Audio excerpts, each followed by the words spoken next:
Grief Stories is not a crisis resource. Please seek support from a qualified professional in your area to meet your unique emotional and medical needs. You're listening to the Grief Stories podcast. I'm your host, Maureen Pollard, a social worker with an interest in helping people find hope and healing when someone they love has died. In each episode, you'll hear a conversation with a guest, sharing their story and insights about what can help when you're adapting to loss. At Grief Stories, we're helping grief make sense, one story at a time. Today's guest is Vicky Rodden, who lost her husband, composer Mark Rodden. Vicky, welcome to the Grief Stories podcast. Thank you for joining me today. Thank you for having me.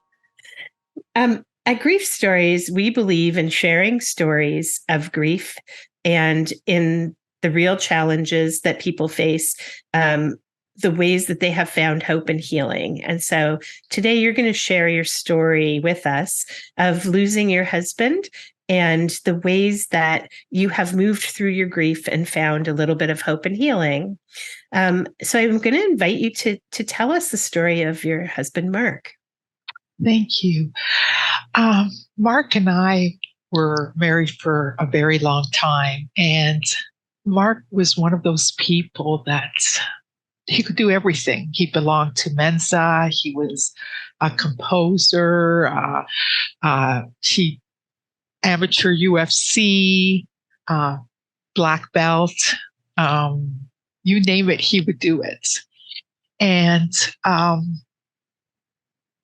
one of the things that made me fall in love with him was one time we had a small argument. And he came over, he rode his bike and he had a backpack on. And he had stopped to pick wildflowers for me.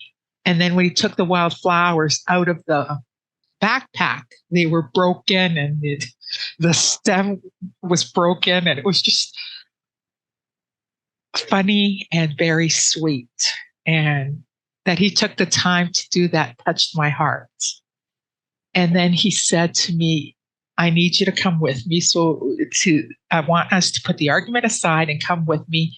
I want you to look at this house. And he put me on his bike. And together we went to this house that was up for sale. And he goes, I want to buy this for us. And I went, oh my gosh. So at that moment, I was divorced. I had a young child. And for him, I don't know, he just blew me away. Everything he did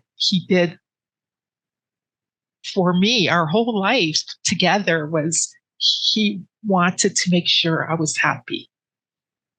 You know, a happy wife, a happy life, you know? Yeah. So he took good care of you and he thought about your needs and made you a priority. Mm-hmm. Yeah, he was my best friend. If I would say, oh, I can't do that. And he would say, why not? So being with him, I went back to school, became a web designer, graphic artist. I became a radio host, actor, model, you name it, because there was nothing I can't do. If I want to do it, he would say, go ahead, and he would support me. So this cancer that he got was his third cancer. He had prostate cancer and he played it down so I wouldn't worry. He had bladder cancer. Again, he played it down. And then he had a cancer called myeloma. I had never heard of myeloma. It's a blood cancer. And we had just bought a car and we were driving through Peterborough and the warranty on the car was going to finish. So he said, well, honey, let's check the car out to make sure everything's okay. And we did, and he wasn't feeling well. So we ended up checking into a hotel for the weekend. I thought we would have a wonderful weekend together. Now, he had a full checkup. Everything came back perfect. He was very into health. He wasn't a smoker. He did everything right. And I called our doctor from hotel. And I said, he's not feeling well. The COVID numbers were very high, so I didn't want to take him to the hospital. Mm-hmm. And they said, Vicky, don't worry. His checkup was fine. Everything is fine. But I knew something was off. And so I called this dial doctor. I got some form for blood tests, and everything was off. We got the results. Everything was off. And I said, we have to take him to the hospital. We get to the hospital. I can't go in. He goes in, comes out a couple of hours later, and he says, they want to keep me for the night, honey. What should I do? And I said, stay for the night. We could just extend our little vacation here. And they found out that he had myeloma, blood cancer. So we're from Halliburton, and there's no cancer clinic in Halliburton. And I didn't want to take him to Toronto, again, because of the COVID numbers. So we decided on Peterborough, and we kept driving back and forth. We must have spent $20,000 on hotels. Mm-hmm. And for a while, he was doing well. He started walking. At one point, he needed a walker. That's how bad he was. Mm-hmm. He started walking. He was exercising. We went back to our house, and he was shoveling the roof. Hmm. And I was like, oh my God, he's going to beat this cancer too. But then his world fell in. And the medicine wasn't working. And he just kept getting worse. And I said to him, we need to get an apartment. We can't afford these hotels. And in Peterborough, most of the buildings have steps. They don't have elevators here. Yeah. And so I found this apartment that I'm still in. And we checked in. And he lost his ability to walk. Mm-hmm. So I would take him to doctor's appointments. I would drag him down. I would drag him down the stairs, and then I would drag him back up the stairs, drag him into the bedroom. Mm. And I still wasn't seeing, through the eyes of love, you think that you can protect this person that you love. Mm. You think that you can make this person well. At one point, he was in the hospital with a high fever, and I had a dream that my husband and I were in bed, and our dog was at the end of the bed, and my husband was joking around with the dog. And in that dream, I said to my husband, don't, because the dog would start jumping on us. And my husband kept saying in the dream, I have a secret. And I said, what's the secret? And the phone rang, and I woke up. And I thought that was a dream saying my husband's going to be okay. Mm. So he got out of the hospital. I took him back home. I thought if I fed him at the exact time, if I took him for doctor's appointments at the exact time, if I kept him clean at the exact time, if I did everything for him, I could save him. I didn't hire any PSWs. I did it all myself. At night, he would take his walker to go to the bathroom, and he would fall. And I would beg him to wake me up, but he knew how tired I was, and he didn't have the heart to do that. Hmm. Anyway, he wanted to write songs. He was a composer. So he asked me to drag him to the keyboard in the living room. And I would do that. The difference this time was usually when he was writing a song, you could hear it around the house. And then when he would fine tune it, that's when he would put the earphones on. This time he was wearing the earphones. I couldn't hear anything. And I found that odd. And he didn't want to go to bed. He just wanted to sit in front of a computer writing this song. One day in the car, he said to me, I don't think I'm going to beat this cancer. Sorry, I'm going to get emotional, but please forgive me. Okay. That's all right. And Tears are welcome here. And I said, what do you mean? You are. I don't want to hear negative talk. I wouldn't. He wanted to say goodbye, and I wouldn't allow him to say goodbye. I thought I could save him. I took a leave of absence from work. I worked at the library in Halliburton. I also had a radio show on one of the stations up there. So I took a leave of absence. Things weren't getting better. I ended up quitting. There was no way I was going to let him get COVID. We isolated for a year. There were many times he was in the hospital with a high fever. At one point, his white blood cell count was so low, he had to have constantly blood transfusions. But at one point, the doctor said, we're going to have to stop everything until your white blood cell count goes up. And my husband said, but won't that get the cancer take off? And he said, no, not for a week. Well, the cancer did take off. Every night at the hospital for a couple of days, he would be released and then a couple of days in the hospital. He would suffer from numbness on his legs, his hands. But he would still ask me to take him to the keyboard, and he would write for hours there.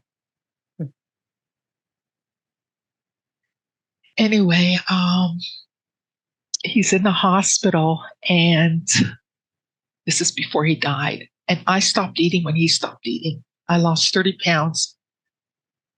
I wouldn't even get up to go take water. All I could do was hold his hands and break down. And sorry, memories coming back. He was so strong. I had become friends with a doctor that was a specialist in myeloma, and I gave my husband his name, so my husband would write to him and I would write to him, and we would get suggestions on the best way to deal with this type of cancer. He wasn't getting better, and I did not see that. I look at pictures now and I see how ill he was, but it's true, when you look at someone through the eyes of love, you don't see the illness. All you see is that beautiful face that you adore. And that my husband was everything to me. I mean, our story was a love story. And you saw him with love and hope. The love hope and that hope. He would get better. Yeah. Yes. Because he had a tough childhood. There was nothing he could not overcome. And his love and loyalty to me and to the people he loved, it was just like best husband, best father, best friend. I can't say enough good about him. Anyway, he was getting worse, and the doctors came in and told him he was going to die.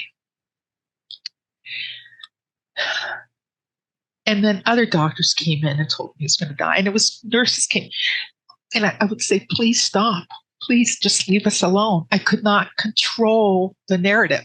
I kept thinking, well, if he believes he's going to live, then he will. Right? They allowed me in, and there was a few things that I saw that I want to mention. This is when the COVID numbers were high. So I would see a doctor, a nurse, and social workers walk down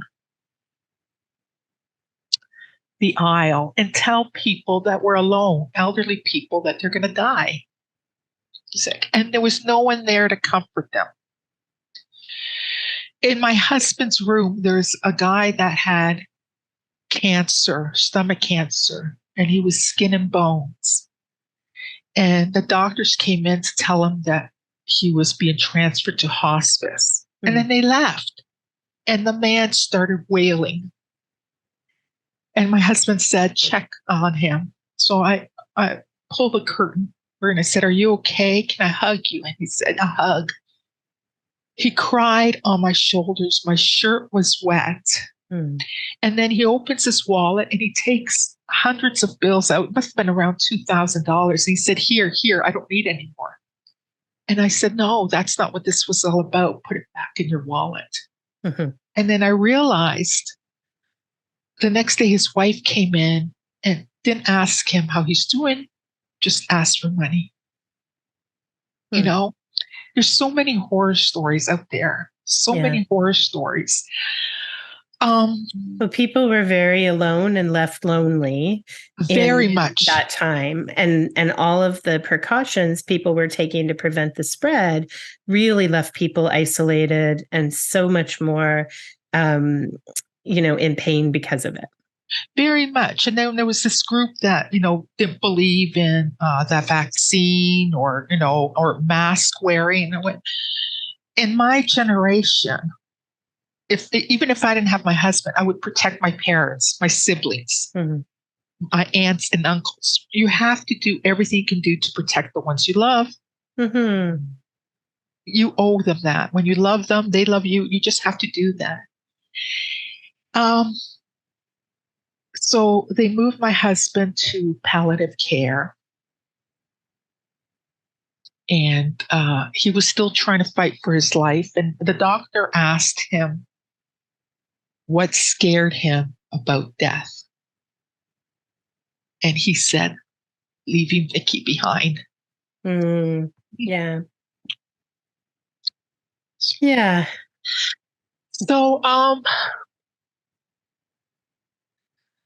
I had to, before he lost his ability to talk in the hospital, he said, baby, come here. I want to hold you one more time. And he said, I left something for you on my laptop. And then he asked me to write to the people that he loved a goodbye. Yep. It took him, he was still going for kidney blood transfusions. And that last day, he just didn't have the energy to go for it. But he was still fighting for his life. And then he lost his ability to talk. So they were asking me, are you ready to take him to palliative care? He's dying. He's not strong enough to take any more therapy. So I had to take over his decision making. Right. And I said, and they said, I decided on palliative care because they said he might be in extreme pain, but he's not able to express it. Mm-hmm.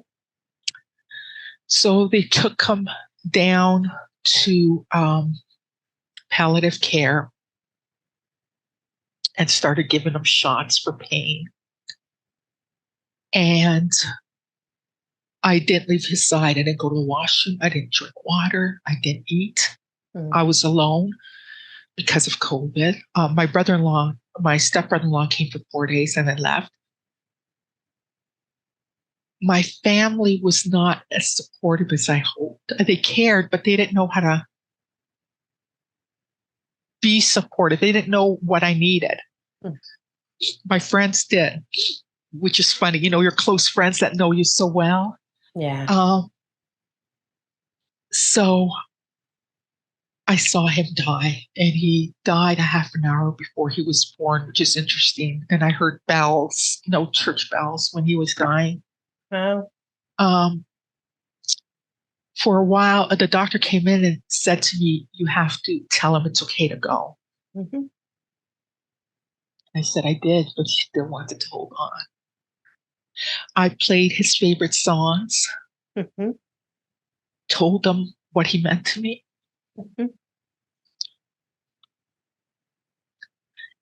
There is such a thing as real love. He thinks that people are so ready to give up on finding the right person, but there is such a thing. There really is. And I found my soulmate, and I was so lucky. and blessed for so long. And it was gone, even though we were together for so many years. In a second, everything was gone. Mm-hmm. I had put the house up for sale because we needed the money. So I sold the house less than I should have. And the deal was closed after my husband passed. And I couldn't function. I had lost so much weight. I was driven to a hospital in Toronto, and Toronto General Hospitals. They don't have a psych ward. I couldn't think. I didn't realize I was talking about suicide. I even asked my husband if I could go with him. I had brought pills. My mind was exhausted. I was exhausted. So I go to Emerge, and I wait there, and they transfer me over to a psych ward. And it is like one flew over the cuckoo's nest. It is really like that. They have cameras on you. There's glass around you. You go to the bathroom. You can't wash your hands. You can't flush the toilet. I asked if I could bring my phone in. They said yes, but my phone had no power, but I couldn't power it up because they won't allow you to bring cords in. Yeah. Yeah. So I was there. Usually they can hold for 72 hours. I was there maybe for 30 hours. Yeah. The doctors come in to talk to me, and I have a couple of them crying, and I'm looking at them and they're crying, but I'm not crying at that time. It was weird, you know. I was still in shock. And so they talk to me, they feed me, I have to eat, they take a full checkup of you, and they come back. And they said my potassium levels are really low. So then they put me on a heart monitor because they thought I was going to have a heart attack in the next 24 hours. Right. And the reason I was thinking about suicide, talking about suicide, is because my potassium is really low. Everything is connected, everything, right? Well, you had been in such a state of trying to take care of him, setting aside your own needs, and also being in despair. And that denial, and then the shock and the raw grief. And so your body and mind and spirit had taken a toll through his illness and at the end. And you did everything you could for him, but that meant setting aside your needs, which meant you were in pretty tough shape by the time that he passed. Yes. And also failure. I felt like I failed him. Yeah. You know, and it's crazy, but I felt so, I was exhausted. I was just exhausted. So I'm there, and then they release me. The only number I know is my sister's number. So I call her, and she tells me to get into a cab, but get my COVID shot, go to my mom's house. And I wasn't comfortable there, even though I love my mom. I just wasn't comfortable. And then my best girlfriend, oh my God. Her name is Karen. I have to say her name. Yeah. She took me into her home, and her husband, Masu, would make these elaborate meals for me. And Karen would take care of me and talk to me and hold me and hug me.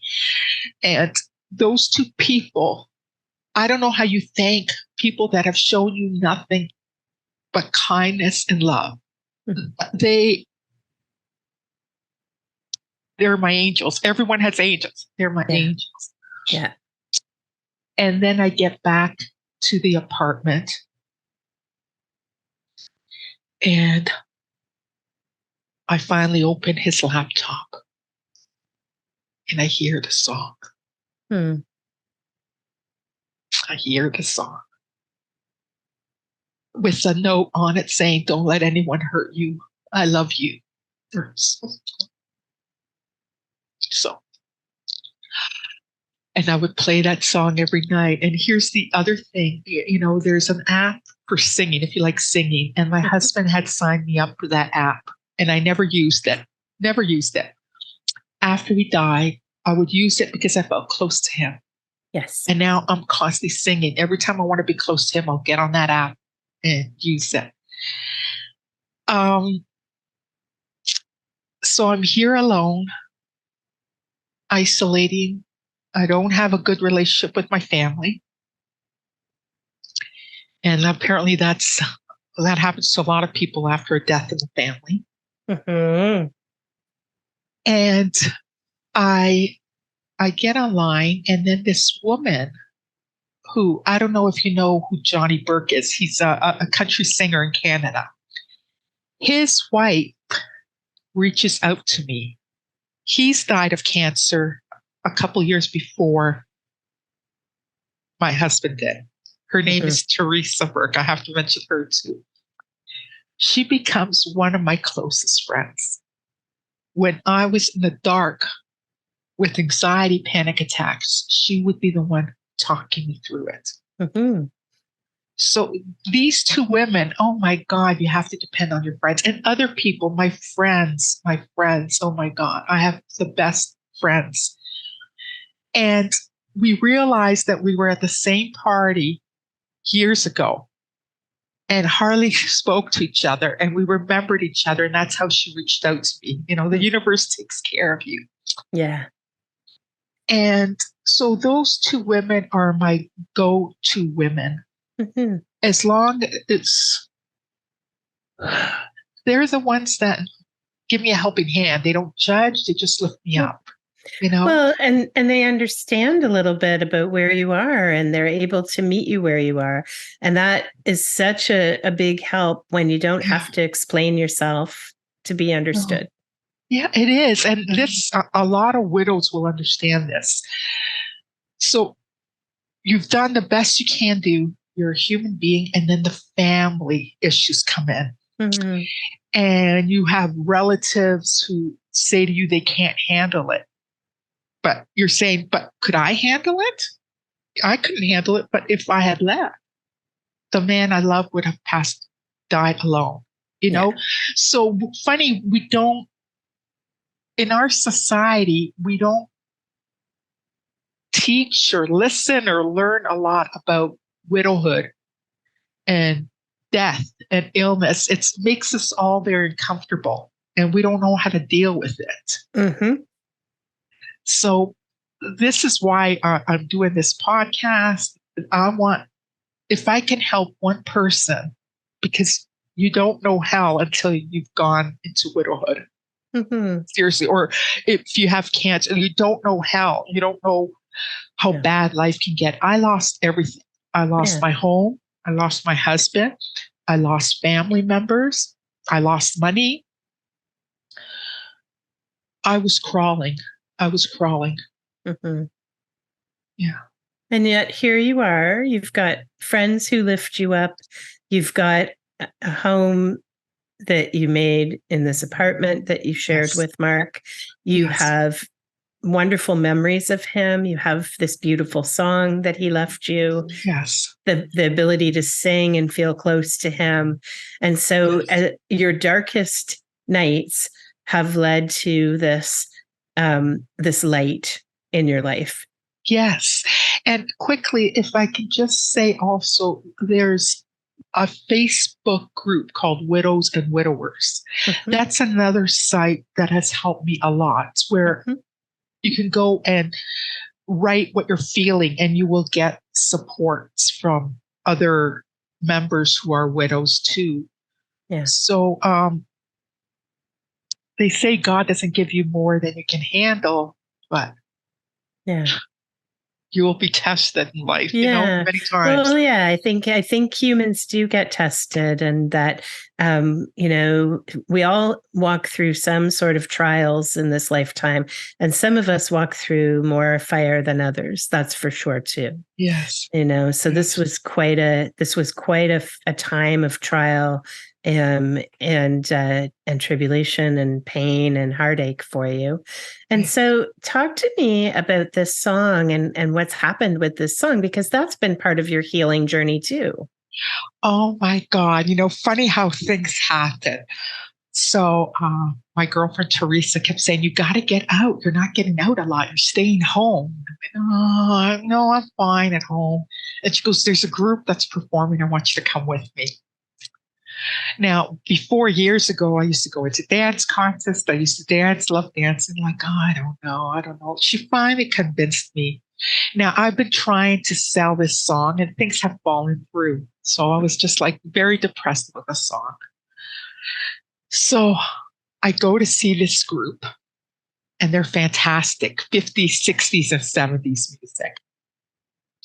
And they're called Peter Ray. I'd love to say their name, Peter Ray and the Reasons. Fantastic group. And so I'm dancing up a storm. I was so sore the next day. Dancing. And after the concert, I got to meet Peter Ray. And I told him about the song. He gave me his card. So we exchanged emails a couple times. Now, when I met Peter, I was very nervous. I don't know if I'm going the right way here. And then I remember looking at John, and John had sang one song. Can't remember what it was, but it just blew me away. He hit those notes, and I'm like, wow. Yeah. And so I said to my girlfriend, but I shouldn't go to him. I should go through the group or something. Yeah. And then Peter sends me on to John. So John and I connect, and he seems very nice, and he's Scottish. And the interesting thing is my husband was Scottish Irish, but born here. But when he would get upset, he would go into the Scottish accent. Okay. Sure.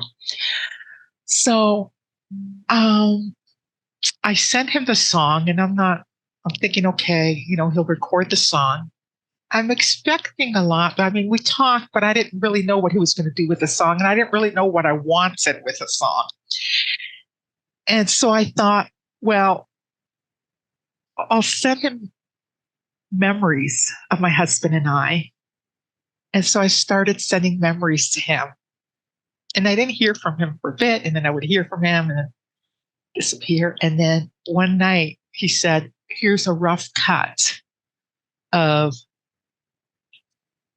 the song." And so I take my laptop and I go into the car because I feel closest to my husband in the car. And I play it. Oh my God, I was in heaven. If this is what heaven feels like, I was in heaven. I have a sunscreen, what's called window on the car, and I could see the stars. Yeah. And from the dashboard, I could see the stars. And I played again. And I played again. And I went, I can't believe this. He got it right on. I'm thinking, this man knows loss. Yeah. I am so impressed by him. So I must have played it 30 times in the car. And then another 10 times when I got in. And then in the morning, he became a brother overnight. I can't explain it. The connection. I feel the connection. Yeah. And so we made arrangements for me to go to his studio, and I ended up talking to him. And I found him very funny, very sweet, very kind. And he hadn't had anyone close to him. He hadn't lost anyone close to him, but yet he knew exactly what I was saying. He knew exactly how to record the song. Yeah. And then now my problem is trying to convince him to perform it live. I'm working on it. Right. I'm thinking of buying him a couple drinks. Yeah. And then from John, I met Matt, another nice man. And John had mentioned the podcast, and then Matt had mentioned the podcast. And that's how I was able to be introduced to you and connect with you. Now, the interesting thing is, when I found the song, my prayer was to get the song published and to be able to talk about my story. I prayed for that so many times. So in my world, you're an angel, Matt's an angel, John's an angel, my friend, everyone that has given me a helping hand because when it comes down to it, all there is in this world is how kind you are to people, right? Love. Everything else doesn't matter, right? Yeah. It's what we do. We're here to help each other. And I'm so touched. I adore these two guys now. Yeah. Both Matt and John have beautiful hearts. That's absolutely true. And they're very talented artists as well. And oh my gosh, are they ever? It's just like, I'm blown away by both of them.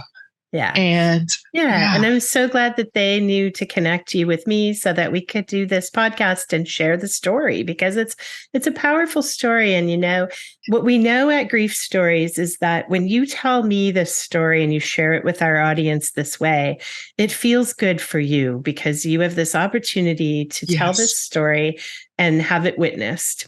And what we also know, because we've been doing this for several years now, is that when people hear your story, some people are going to really connect with your story and they're going to feel hope for their own healing as a result of the story that you've shared. And so we know that this is good for everybody. And, Matt and John feel good that they have been able to help you with the song and connecting us. I feel good to give you a platform for your story. You feel good to share your story and song. And then the audience hopefully receives it and feels some goodness in that as well. And it is all about love at the heart of it. It is. If you can help, what you do is amazing. I can't imagine how many people you help. But I was telling John when I saw him, the ability he's got, what a voice, he's a singer, musician. So many people will go to concerts or will listen to your podcast that are in so much pain, and you lighten their pain. And it matters. It really matters. Because life is hard enough, right? Life is hard enough. So these moments that we have to be able to express ourselves, to be able to enjoy a concert, a dinner out, are so important. Being with friends, everything. Those matter. Those moments matter more now than ever before, I think. Yeah, they truly do in those connections. And I think, at Grief Stories, we have a whole segment of videos and podcasts related to how music helps us heal. And it's such a power of connecting and a power of story sharing and the hope and healing that comes from sharing art in lots of its forms. Is so it has the ability to reach through where there are no words, and to touch hearts and to lift hearts. Right? Yes, so, true. Yeah. My girlfriend was saying when someone hugs her, she just wants to melt in them.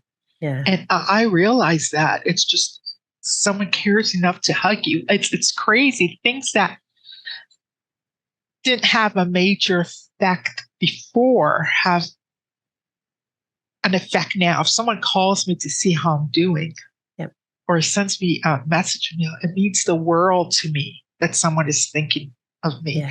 Also, with the song, I would like to donate a portion of the funds to the Myeloma Canada. That's what I'm working on too. Because I would like to say that cancer is the way they find this cancer usually is someone will cough and break a bone.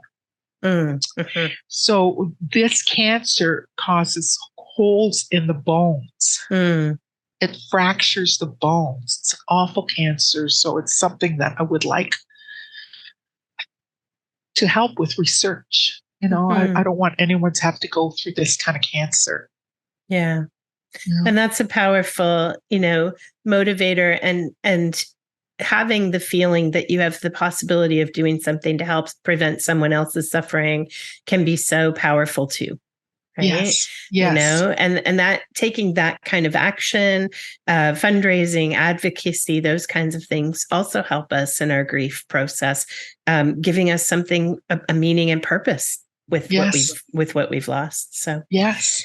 Yes. Yeah. Well, For sure. we're gonna share the link for your song with the podcast when it's up. And so it will be part of this story and part of our podcast as well. So thank you so much for sharing your story. Thank you.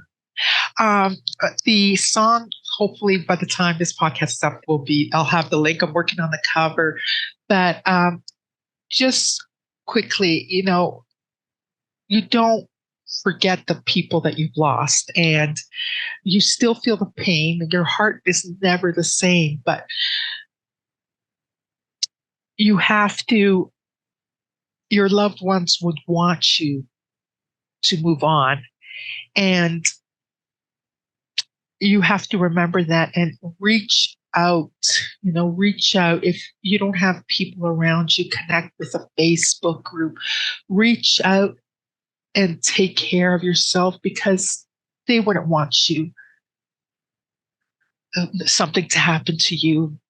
Yeah. The whole thing, we've all suffered enough. So, and if you know anyone that has cancer, or if you know someone that cares for a person that has cancer, please don't wait for them to reach out to you. You reach out to them, ask them what they need, give them a hug, listen to them. It is so important.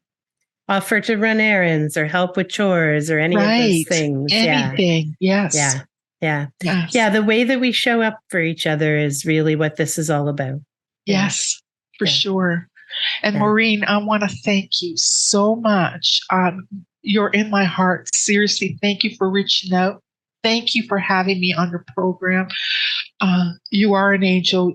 You won't believe how many people you are helping with this podcast and other podcasts that you've done. So thank you for doing this. Oh, thank you so much for joining me, and thank you for those kind words. I so appreciate it, and I think we can both thank Matt and John for connecting us as well. Yes. So of course, right?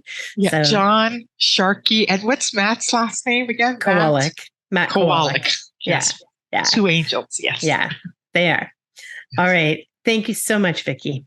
Thank you, Maureen.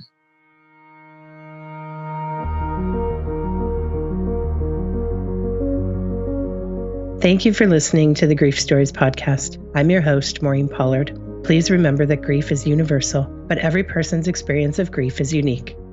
While our interviews are intended to help listeners feel validation and reassurance, we realize that these stories may be different from your own. Please visit our website, griefstories.org, for more stories of hope and healing.